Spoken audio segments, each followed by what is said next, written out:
Several months for a misdemeanor. She said she had been unable to find her baby. DCFS records show they've had no contact with Spider or the child since the summer of 2001. That's our report. I'm John Siegenthaler.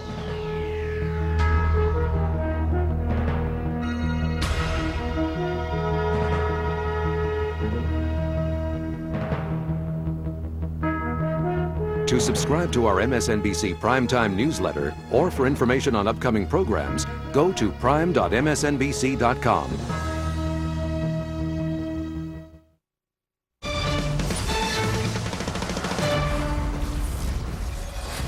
Which of these stories will you be talking about tomorrow? Condi's surprise visit. Destination, Beirut.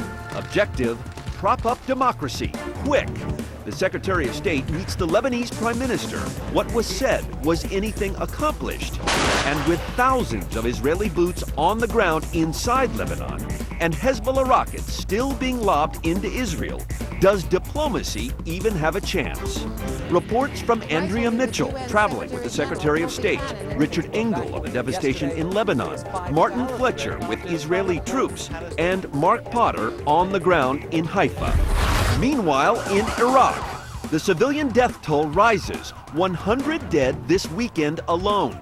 And the head of the Iraqi parliament calls the U.S. liberators butchers. So, how is the vice president spinning this and the other chaos in the Middle East as reasons to vote Republican? And then, the agony and the ecstasy. An emotional win for Tiger at the British Cup. A guy with basically no hip wins the world's biggest bike race, and the newly crowned leader of the universe passes out after the victory. Well, at least she kept her pants on. All that and more now on Countdown. Here's your doctor in the house. There's your doctor.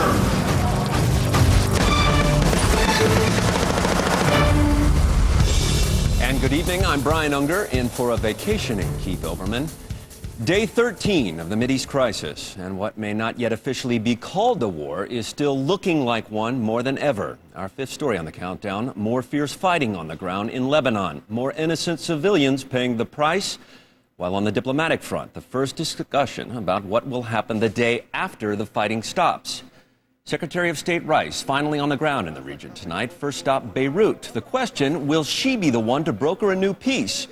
But we begin tonight on the front lines. Thousands of Israeli troops continuing their ground push into Lebanon. Israeli fighter jets keeping up the assault from above, while Katyusha missiles fired by Hezbollah are still raining down on northern Israel. We begin tonight with reports from both sides of the border, starting in Lebanon with NBC's Beirut Bureau Chief Richard Engel. Richard?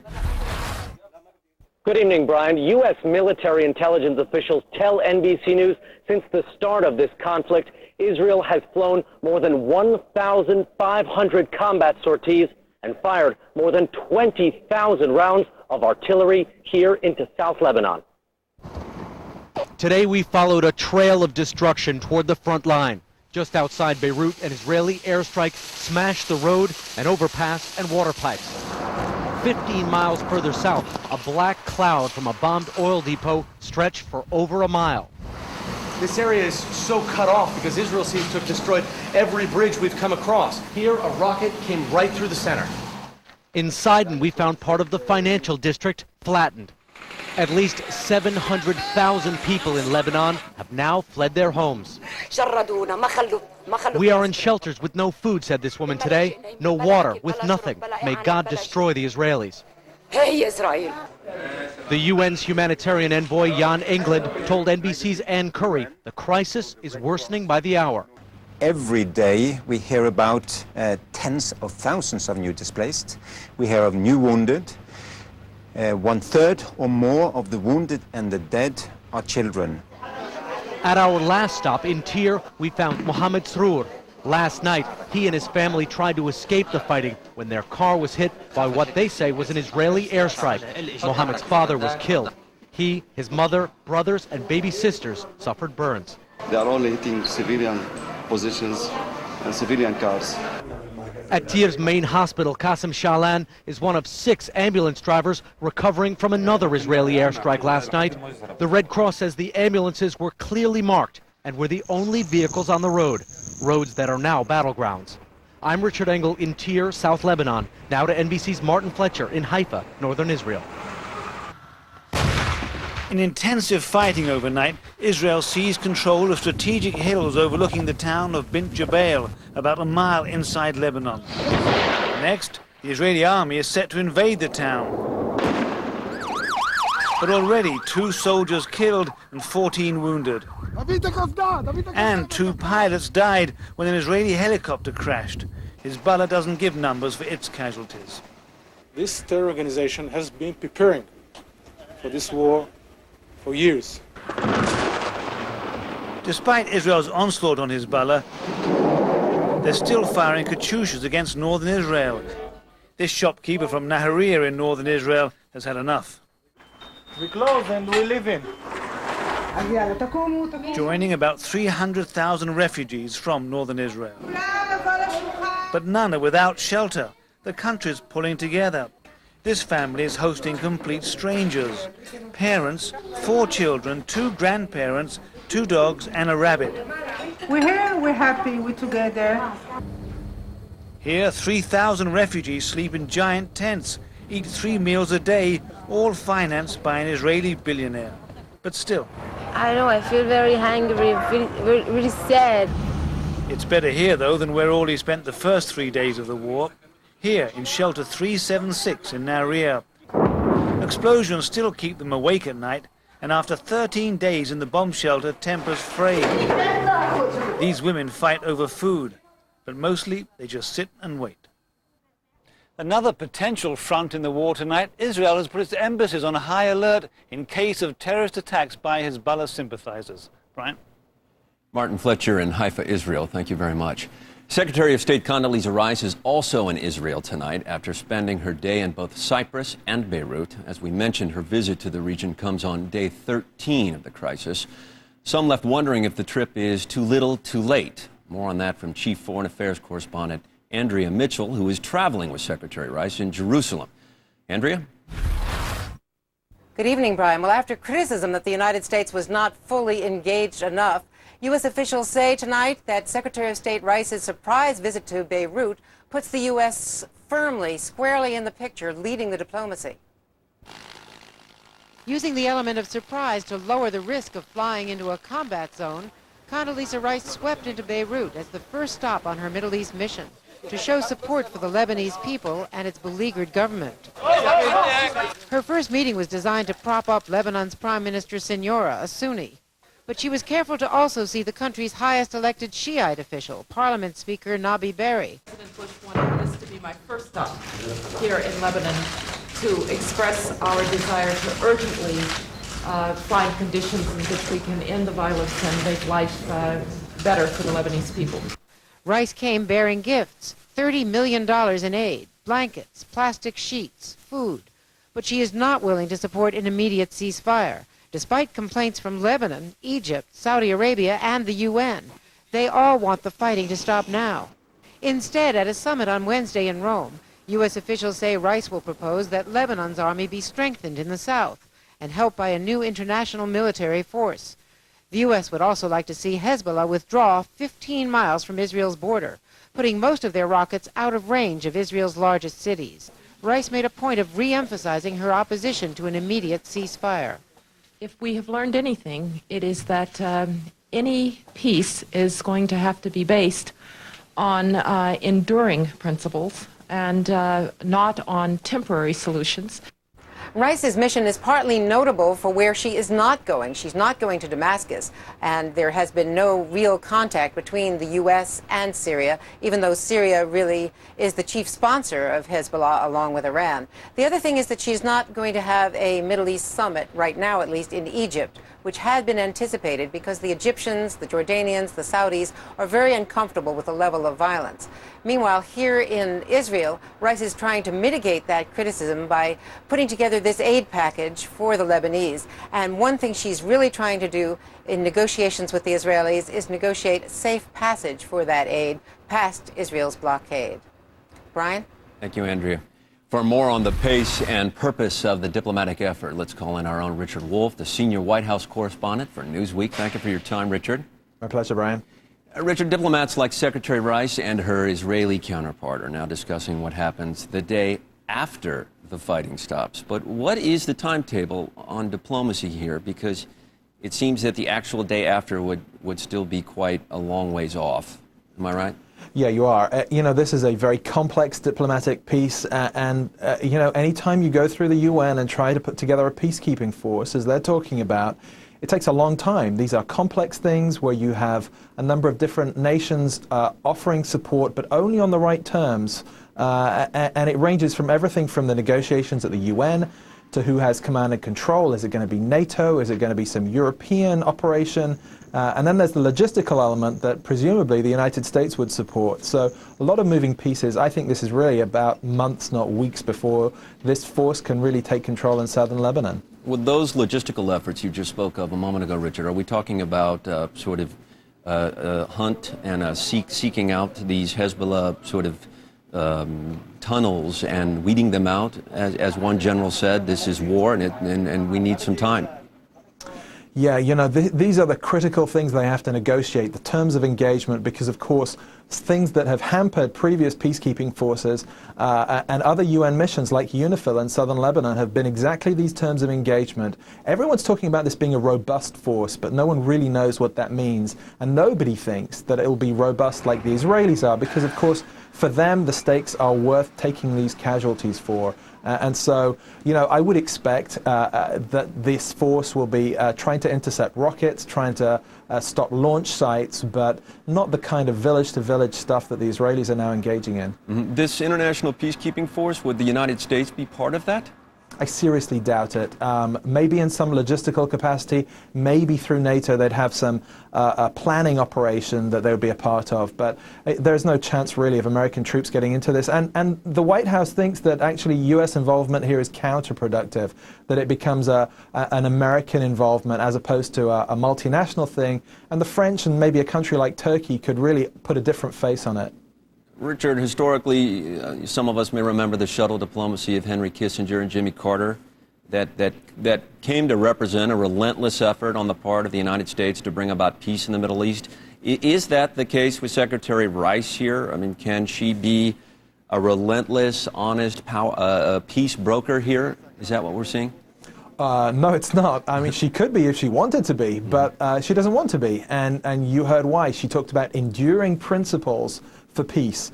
The White House believes, and I spoke to her and President Bush on their recent trip to Europe, they believe that the only way for real peace to be established in this region is for Hezbollah to be crushed, and for Iran to be rolled back, and for Syria to keep out of Lebanon.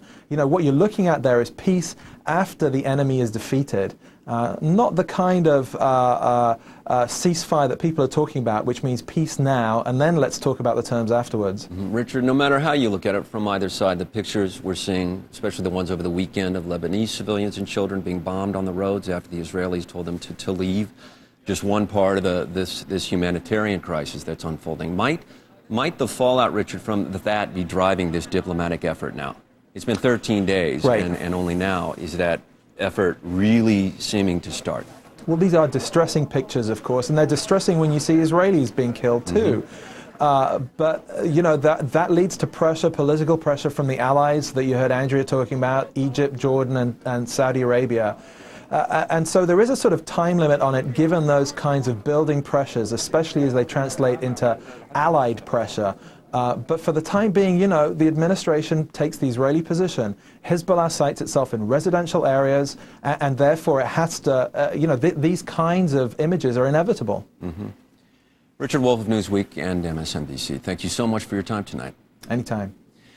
What impact is Israel's offensive against Hezbollah having on the people of Israel? We'll go live to Haifa for the latest from there. And the U.S. war in the region is escalating out of control. 100 Iraqis dying a day. And Vice President Cheney says the events in the Mideast show why the GOP should stay in power.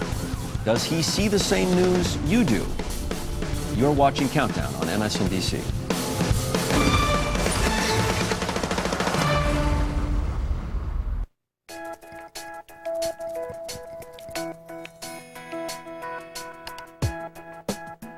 E-Trade introduces the latest investing technology. with an easy-to-use risk analyzer and powerful asset allocation tool for unparalleled control of your portfolio. Is it any wonder investors everywhere find it irresistible? Be enlightened.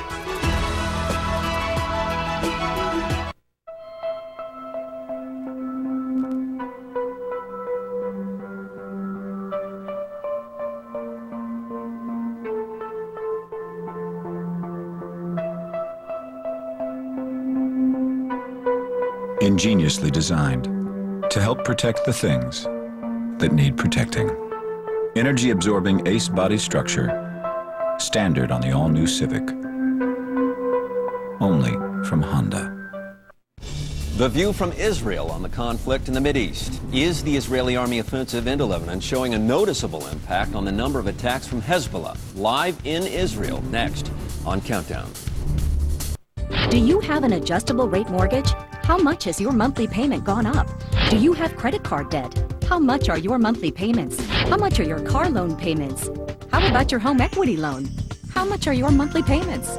Instead of making all those big payments, get a new low fixed-rate home loan from Ditech.com with one low monthly payment, even if you have a credit problem. We'll also guarantee you the lowest rate and fee. Log on to Ditech.com or call 1-800-71-FIX. Between my two phone bills, it's probably about $60 a month. About $150. Probably $100 a month. With Vonage, you get unlimited calls to anywhere in the U.S. and Canada, and all the cool features you could ever want are included. And it's just $24.99 a month. Call 1-800-398-4813. Go online or visit these fine retailers. Vonage, leading the internet phone revolution. Mideast crisis. To understand a story this important, you have to be there. Tucker Carlson live from the Middle East. All this week at 6 on MSNBC. Tomorrow, as President Bush meets with Iraqi Prime Minister Nouri al-Maliki, the world wonders, how long will U.S. troops need to be there? Hardball, MSNBC, tomorrow at 7. Standing up for the average Joe Scarborough, Scarborough Country, weeknights at 9. Summer is great, but sun and chlorine torture my skin. Gold Bond Ultimate Healing Lotion. 7 intensive moisturizers and 3 vitamins for parched summer skin. What a difference. Can your lotion do that? Gold Bond Ultimate Healing. This stuff really works. This summer, get the sunblock that also blocks the bite. New Bullfrog Mosquito Coast Sunblock and Repellent. Up to 8-hour protection against harmful rays and pesky bites without the odor. New Bullfrog Mosquito Coast. Block the burn and the bite. Ever get the feeling your advertising is reaching the wrong people? Comcast Spotlight can help. With dozens of networks to choose from, you can run your message only on the shows your customers are watching. You can even target your message geographically to reach your customers where they live. Comcast Spotlight. TV advertising without the waste. For more information, call our Portland office. It's been 13 days since Israel struck back after Hezbollah kidnapped 2 Israeli soldiers, launching hundreds of airstrikes against targets in Lebanon and finally moving ground troops deep into Hezbollah's southern strongholds over the weekend. But in our 4th story on the countdown, is Israel actually succeeding in its military mission? Or can Hezbollah hold out against the all-out assault? Israel estimates that it has destroyed about half of Hezbollah's Iranian and Syrian-made rockets, but that doesn't seem to have stopped Hezbollah from firing dozens of rockets into northern Israel today. To assess what progress is being made and how Israelis feel about the conflict, I'm joined by correspondent Mark Potter in the port city of Haifa, Israel. Mark, good evening. Good evening, Brian. It appears that there's not much impact on the Israeli people of the conflict so far, at least as to what the Israeli soldiers are doing on the other side of the border. The rockets are still falling here, at least 80 in the northern zone today, probably more than that. That's the official number. We'll find out in the morning exactly what it was. 3 of them hit here in Haifa. Several people were injured today. There doesn't seem to be any let-up in this at all. The towns here are still virtual ghost towns all along the northern area. Here in Haifa, where we are, very few people out in the streets right now. And so while the Israeli military says it is making slow progress, has taken out about 2,000 rockets, 100 rocket launchers, The rockets are still coming in. The Army admits it has a long way to go. Probably will never get all the missiles. The hope is that between the military and the political action, they can push the Hezbollah fighters back miles away from the border to create some sort of safety zone up there in time. But right now, it has not happened yet. Mark, is there any fear that as Israeli troops get closer to Hezbollah rocket depots, that Hezbollah will start to fire everything they have across the border rather than letting these arsenals fall into Israeli hands? That's a fear, I suppose, and that would be a horrible prospect if you consider how many they have. I heard the figure a moment ago that they took out half their missiles. I don't think that's correct. From what we're hearing, 2,000 have been taken out, maybe 1,200 have been fired, leaving 8,000 or 9,000 or so still in their arsenal. That would be a horrid prospect, but it would also leave Hezbollah with nothing left. And they probably don't have the ability with launchers to fire that many at once. So it might not be a real possibility, but it is a horrible prospect for people here to think about, given what's happening now when 100 a day come in. All the damage and the fear that they're going through is bad enough at that rate. Mark, the presence of Condoleezza Rice in the region, are you getting any reaction from residents or troops there? Absolutely. The people here say they want a peace, but they want a lasting peace. They don't want a ceasefire just for the sake of stopping the shooting. They want Hezbollah moved. They do not want to go back to the way things were before July 12th when the soldiers were seized and this conflict began. We hear the phrase, never again, and they're adamant about that. So they're glad to see the Secretary of State. They're glad that the world is concerned about this, but they do not want a ceasefire. And in the meantime, before some sort of settlement comes, the Israeli military is dedicated to using every minute that it can to, frankly, kill as many Hezbollah guerrillas as possible, to destroy as many missiles, to gain as much territory, to push them back as far as they can, using this time to create that buffer and to buy that time and to buy that peace that they hope will be lasting. That's what we hear over and over here, a lasting peace. They don't want to go back to the way things were. They saw this building for years here. Hezbollah building up the rockets, building up the bunkers, the tunnels. They don't want that anymore. And so that's what they're talking about. Now that the rest of the world is talking about peace, they want their own kind of peace, a lasting peace. Mark Potter live for us tonight. Once again, thank you so much from Haifa. From taking out Hezbollah's firepower to attacking its finances, the Arab world trying to raise funds for Hezbollah and a surprising U.S. connection. And can Bill Clinton help ignite a Democratic win in the midterm elections? Today, the former president steps in to try to rescue a very battered and stalled Joe Lieberman. Details are ahead on Countdown.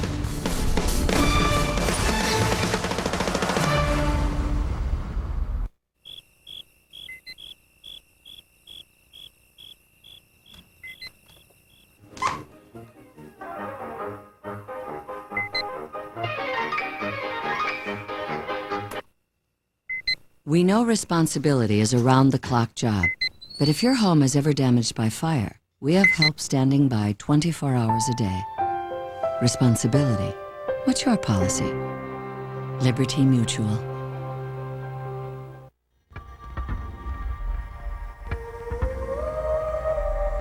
For design to be truly inspired, it must be more than just artful. It must perform beautifully too. Now at the Infiniti Limited Engagement Summer Event, test drive the Infiniti M or FX and ask about our attractive lease and finance rates. But don't wait too long. The Infiniti Limited Engagement ends July 31st. The German word for safe is sicher. The Portuguese word for firewall is muro de fogo.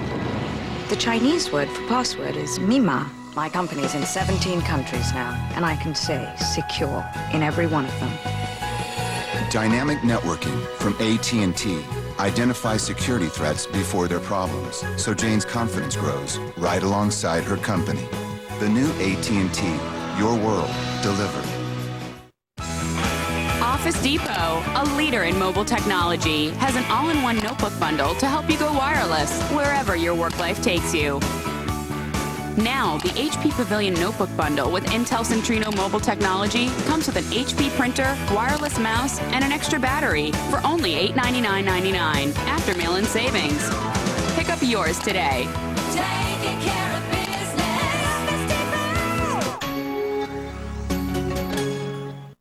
TD Ameritrade's Apex traders are among the best in the business. I have my own way to trade. I look for breakouts, sleepers. It can be risky stuff. We know what active traders want, like 24/7 support and powerful trading tools.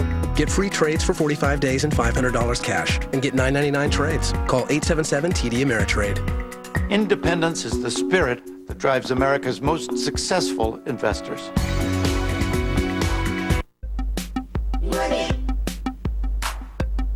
Money shouldn't be skinny. It should be fat. It should be big. Ginormous. We've created a way to make money into big money.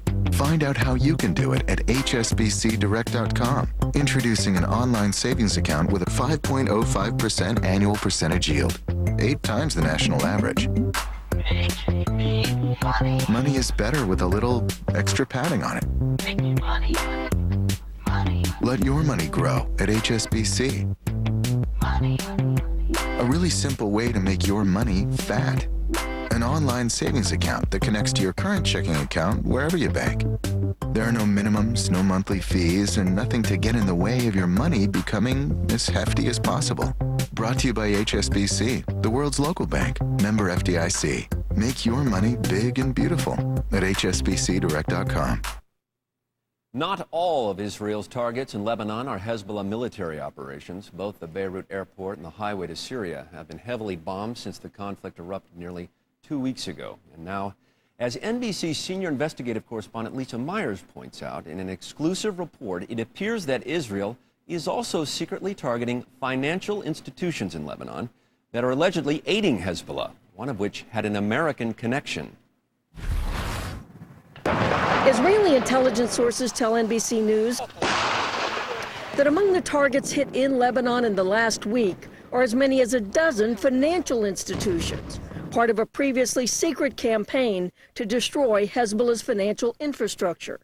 Some banks were demolished, others deliberately damaged but not destroyed. In one case, Israel also took out the bank manager's home. In an exclusive interview, Israel's top counterterror official says these attacks are a warning. The message are for all the Lebanese banks. Assistance to Hezbollah is direct assistance to terrorist organization. Among the targets, 8 offices of Hezbollah's treasury, which the Israelis claim caught Hezbollah by surprise. We know that they are looking for money. They are very, very desperate to have some cash, and they don't have. The Israelis say they also struck branches of 2 major banks, Al Baraka and Fransa Bank, which they claim help Hezbollah receive and move money around the world.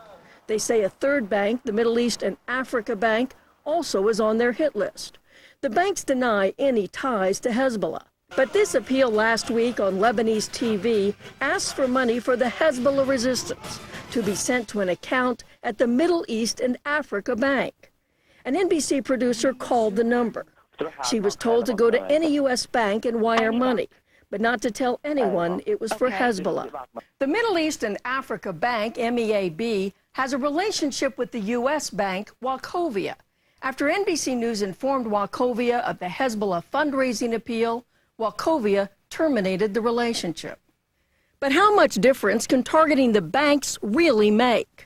If they have a hard time moving money, they'll have a hard time funding their operation. And the Israelis hope Hezbollah also will have a harder time getting money from Iran. Lisa Myers, NBC News, Washington.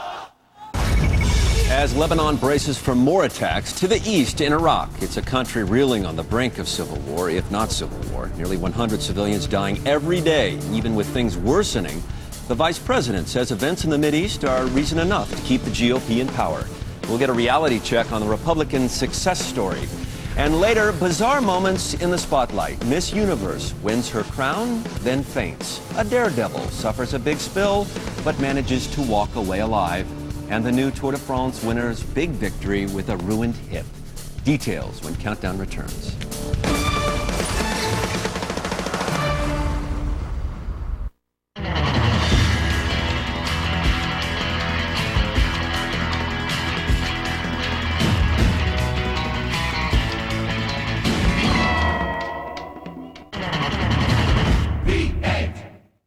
Like the leading mouthwash, Crest Pro Health Oral Rinse kills 99% of common germs that can cause bad breath, plaque, and gingivitis, giving you the mouthwash benefits that dentists recommend most, but without the burn of alcohol. Kills germs without the burn.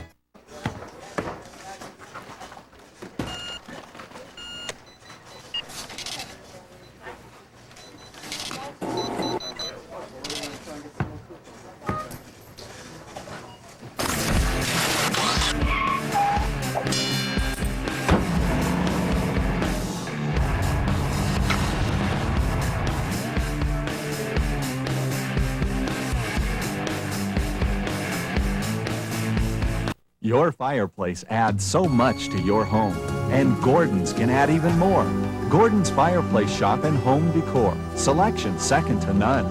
Glass screens, fire accessories, high-efficiency natural gas fireplaces, plus home furnishings that will add to the warmth of your home.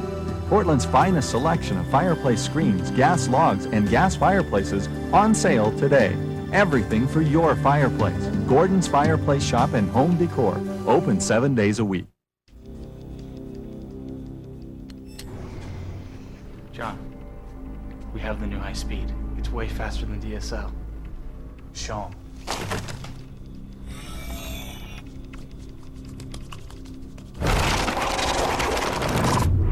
It's a pagoda. Tell me you have more.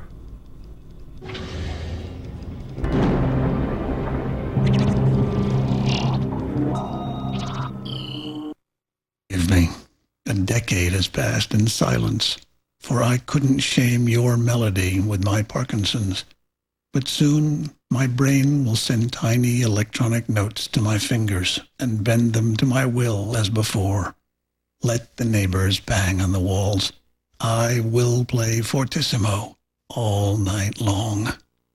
Find the confidence to face any condition at Cleveland Clinic. NBC News, now on iTunes. I'm Peter Lyman. Hi. He asked me if I believed in love at first sight. Lymans are so wealthy. There's every reason to believe that Peter Lyman is the tarot card serial killer. You want to think he's innocent. What's so bad about that? Scoop. You're alone with a very dangerous man. What are you putting in your Metamucil? Rated PG-13 in select theaters Friday.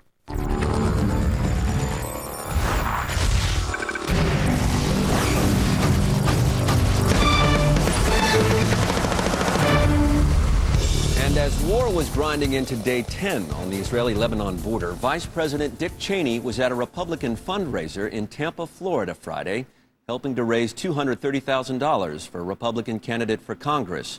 Our number 3 story on the countdown, the vice president touting the administration's war on terror. He added a new line to the GOP bumper sticker that already reads, Iraq, the front line in the war on terror. The new bumper sticker will have to be bigger to make room for, and Israel and Hezbollah, the other front line on the war on terror. What does it mean? It means Republican voters are going to need bigger cars with bigger bumpers. The vice president was stumping for Gus Bilirakis, a Florida state legislator running for the congressional seat his father is vacating. Mr. Cheney spoke at length about the war on terror, saying, quote, if anyone thinks the conflict is over or soon to be over, all they have to do is look at what's happening in the Middle East today.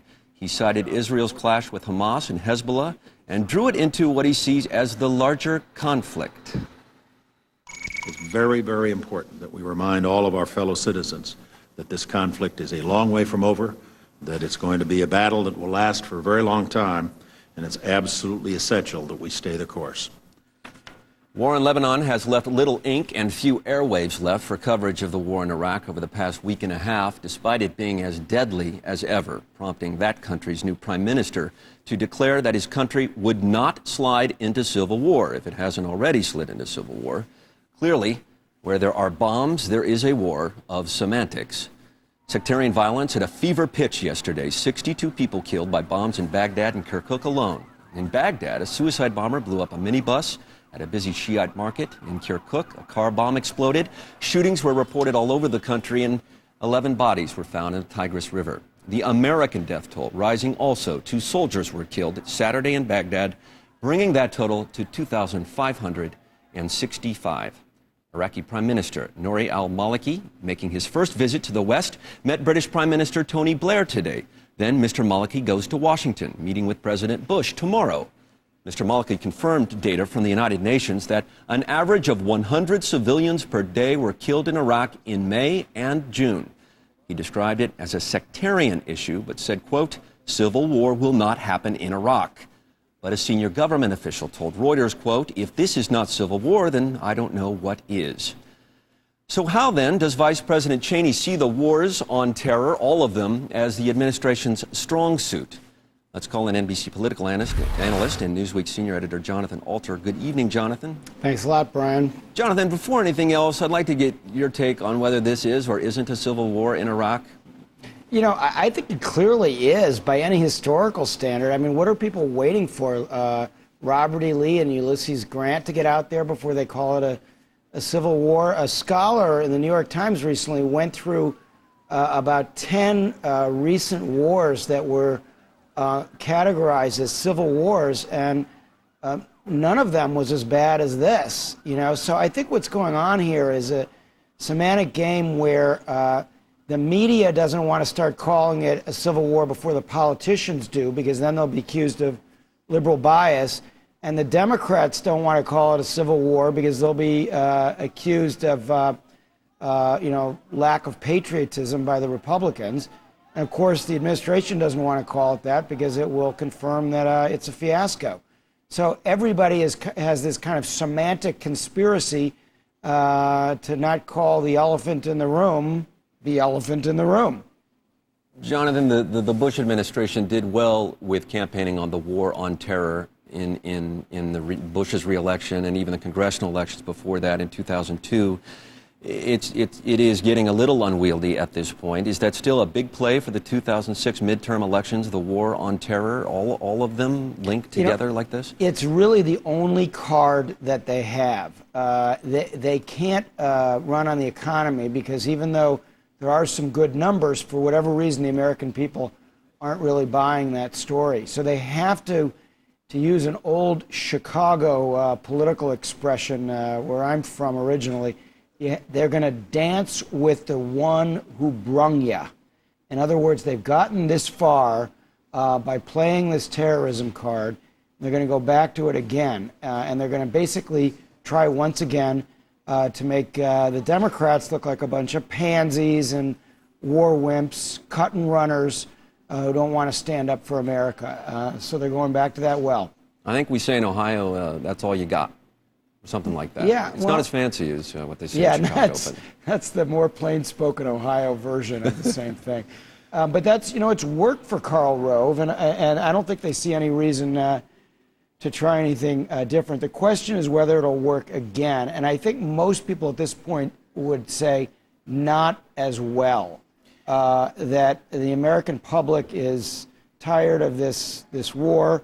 You had Republican Senator John Thune, who last week was quoted in the press saying that Republican candidates should run away from the Bush administration. Mm-hmm. You had another Republican congressman who thought that things were going well, believed what was coming out of the White House. He went over to Iraq to see for himself, and he was appalled at the conditions on the ground. So I think it's getting harder for them to move in this direction, but they'll try to do so anyway. Mm-hmm. Jonathan, the war in Iraq, is it going to be the most crucial issue in the elections if the violence continues, though? Well, yeah, obviously, if the violence lessens, then it'll go off the boil and it won't be as big of an issue. Also, there's a chance that Rove's strategy, which is essentially to scare the Democrats out of talking about it, to make the Democrats feel if they talk about it, they'll lose. It'll be pin the tail on the donkey again. They'll look like wimps all over again. If that works, then it won't be as big an issue. If the Democrats, by contrast, say, you know what, bring it on, to use three familiar words. If they say, look, we will talk about the war, we will explain to the American people that this is a fiasco, then I think it will be front and center. But you got to remember, Brian, that it's the electoral map, that gerrymandering of those districts, that will be the most important factor determining whether the Democrats can regain control of the House of Representatives.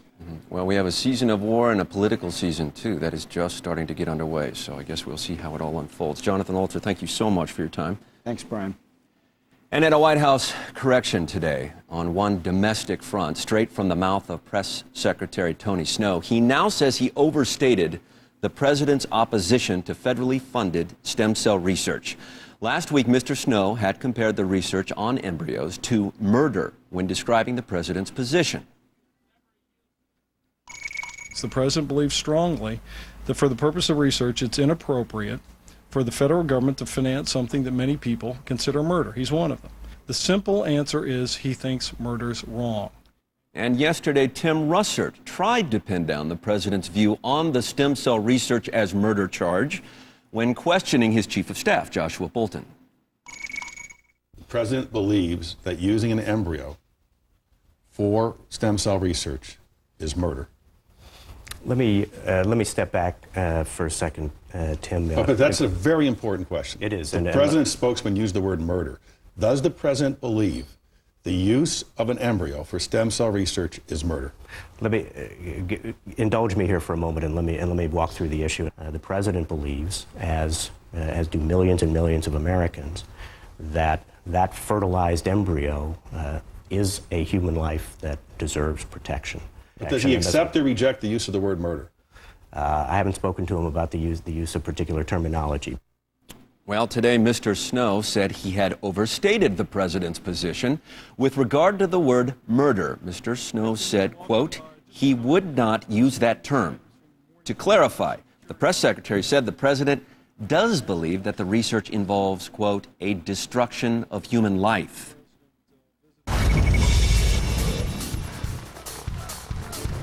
Joe Lieberman is in the political battle of his life, and he's calling in the big guns to help. Can President Clinton give the senator enough momentum to beat back a primary challenger who's actually leading in the polls? And America's new sports hero, the U.S. chalks up another Tour de France win, but this time the cycler basically did it without a hip. Details are ahead, but first, here are Countdown's top 3 sound bites of the day.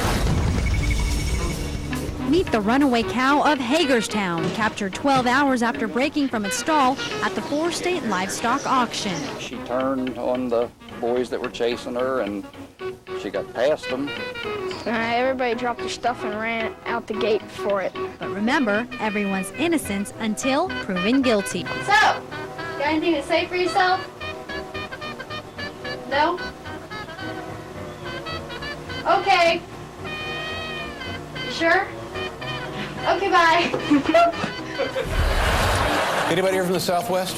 Yeah. Oh, my God.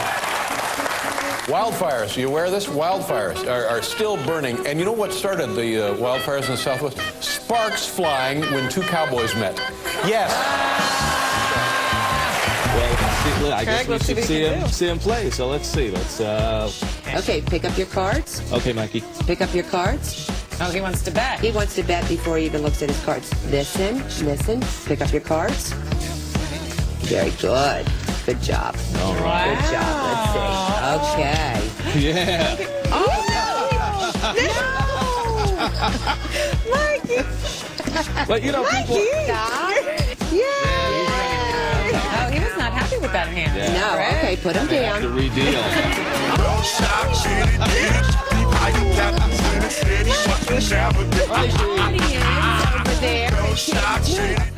Countdown tomorrow. Mideast crisis. Is America's focus on Iraq hurting our efforts to help Israel and Hezbollah find peace? Countdown, MSNBC, tomorrow at 8. 10 years ago, we imagined a whole new way to deliver information. Outstanding, award-winning journalism. Interactive, innovative, instant. What you wanted, when you wanted it. 10 years later, the good news? That hasn't changed a bit. MSNBC.com, the leader in online news.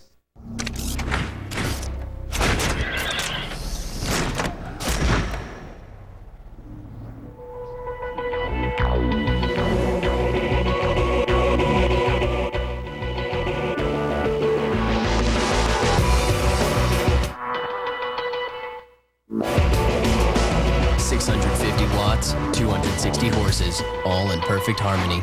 The all-new 2007 Eclipse Spider. Mitsubishi, driven to thrill.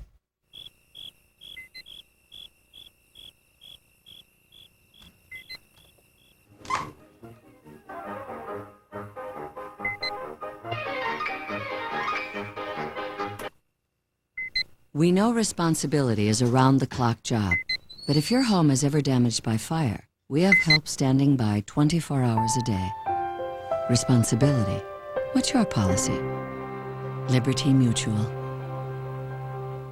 Pillaging was great this time of year, but with so many people switching to Capital One, we've taken jobs as camp counselors.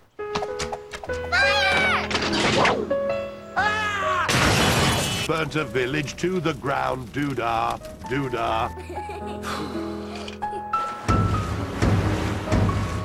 We're not exactly role models.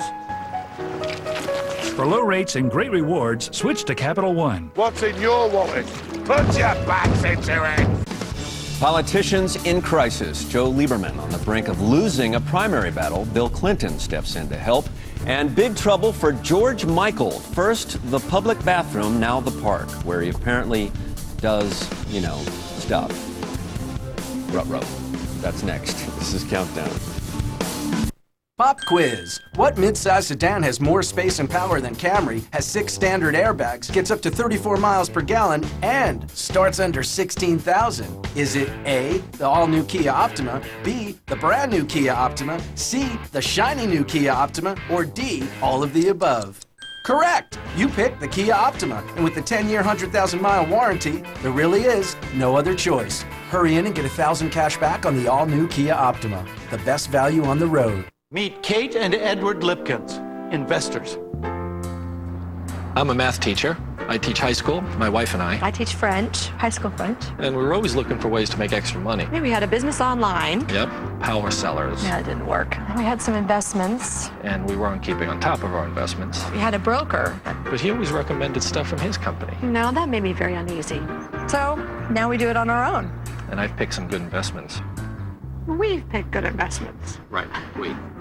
TD Ameritrade offers stocks, bonds, and mutual funds from third-party companies, and easy-to-use screeners that let you quickly search for investments based on your own criteria. And at TD Ameritrade, you never pay a maintenance fee. A little homework, good research, and the right tools. We're happy with it. Are you ready to declare your independence? Open an account now and get $100 cash.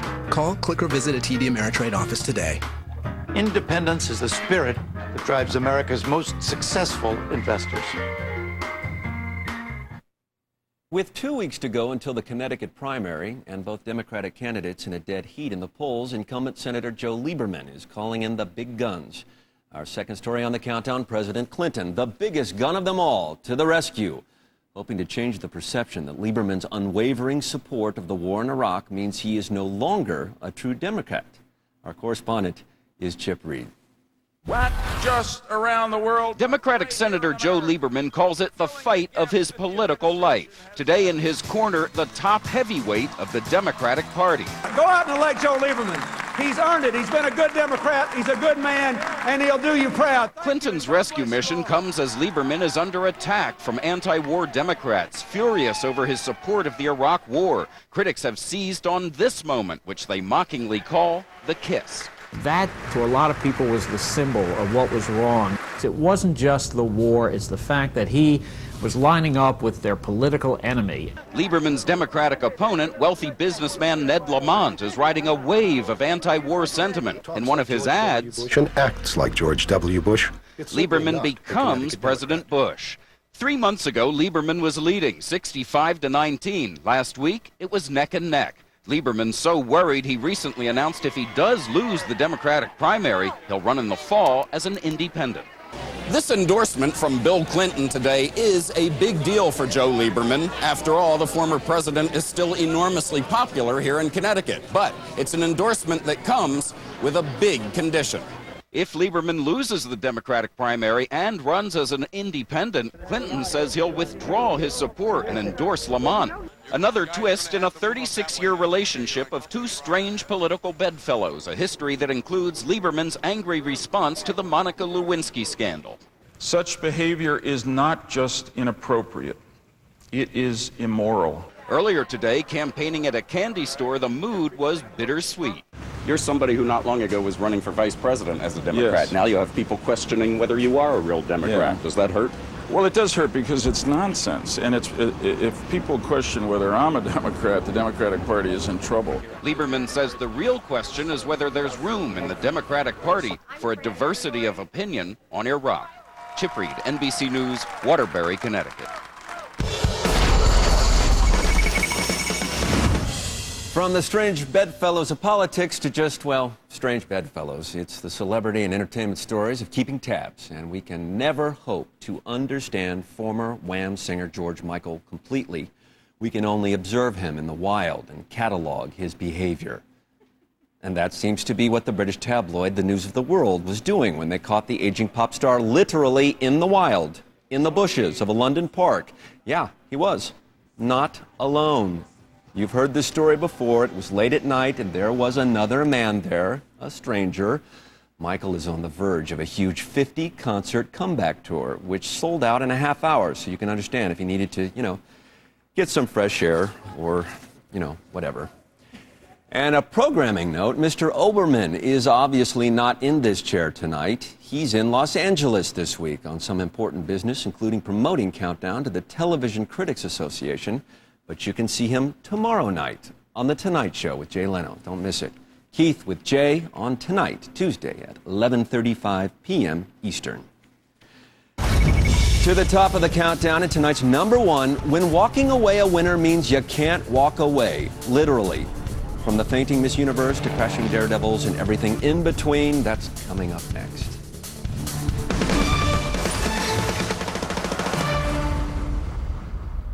She turned around and left the cave, and I'm standing there by the pool of water alone, and it just brought up a whole bunch of issues that... W tym piórze nie ma atramentu.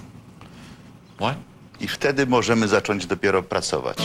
Using a broker you can't understand doesn't make much sense either. That's why Edward Jones speaks in a language you can understand. Edward Jones, making sense of investing. Ranked highest in investor satisfaction with full-service brokerage firms by J.D. Power and Associates.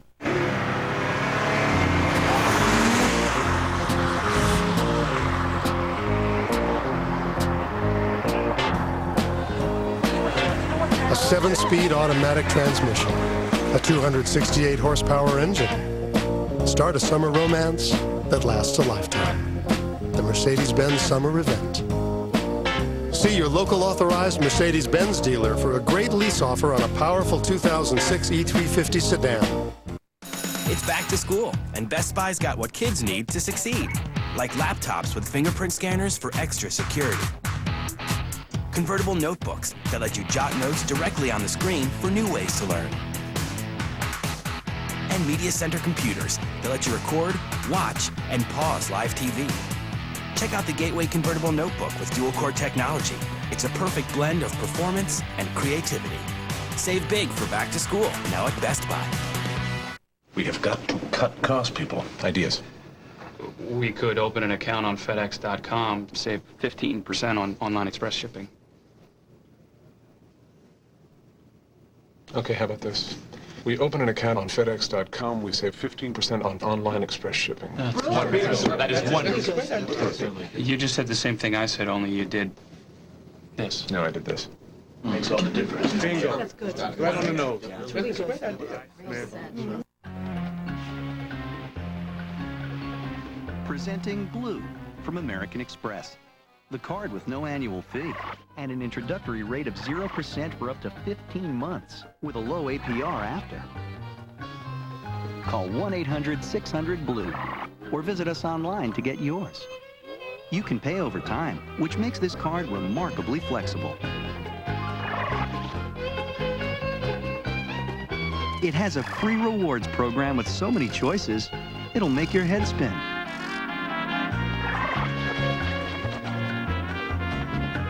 Plus, it has a fraud detection system which gives you extra security when you shop. All this with an introductory rate of 0% for up to 15 months and a low APR after. Call 1-800-600-BLUE or visit us online to apply. Blue from American Express.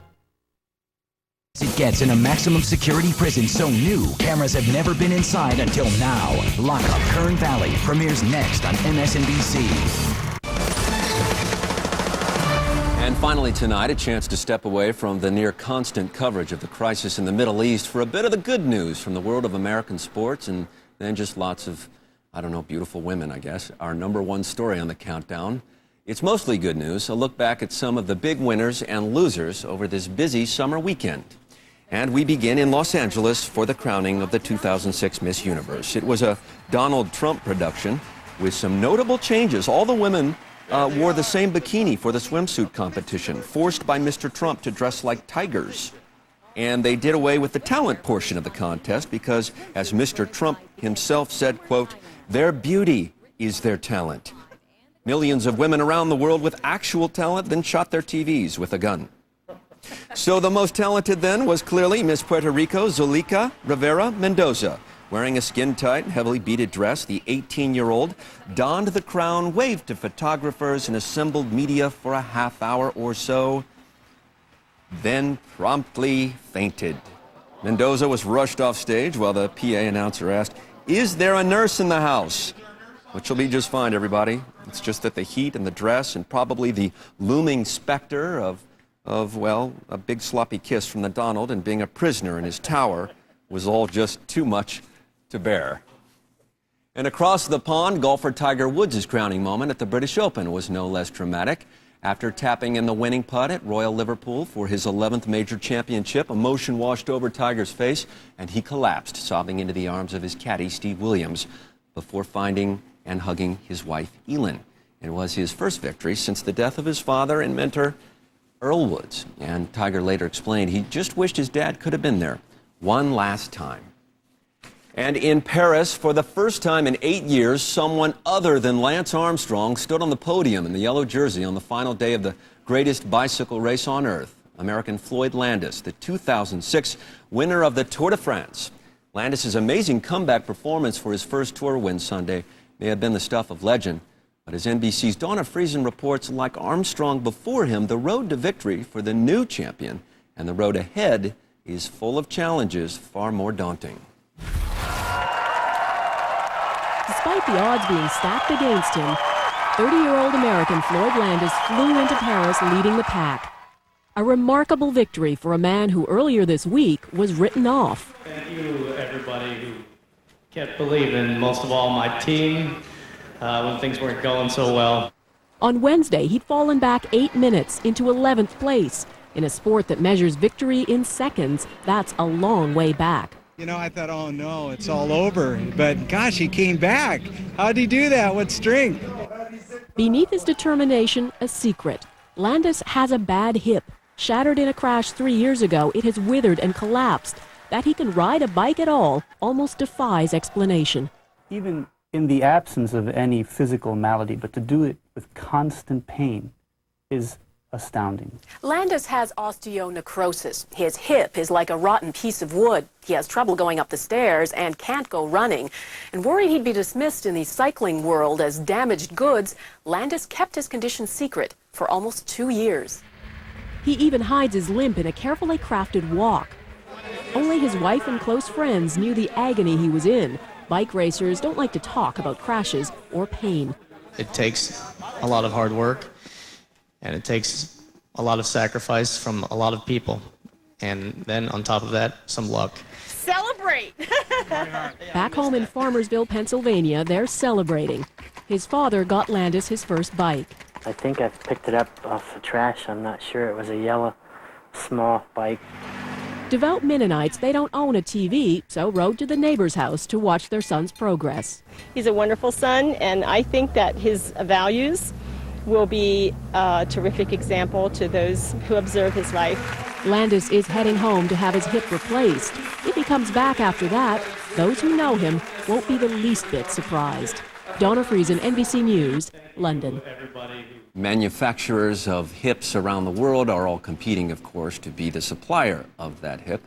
And finally, we wrap up our winners and losers with a piece of videotape that just begged and begged and begged to be in the show. So we agreed, you can be in the show. It is the world record, or at least an attempt at the world record, for longest motorcycle jump. Now, this guy might technically be the loser, and I think he is in this equation, but someone videotaped it, so that makes us all winners. Oh yeah, that could have hurt a little. That's Daredevil Trigger Gum. And he's going to be just fine, folks. He was going for the world record distance with a 315-foot jump at an Oklahoma casino. He almost made it there, but they don't hand out world records to guys who don't stick the landing. So Gum will have to try again after a short hospital stay, and, well, we're pulling for him. So we'll just see what the opportunity in the future holds.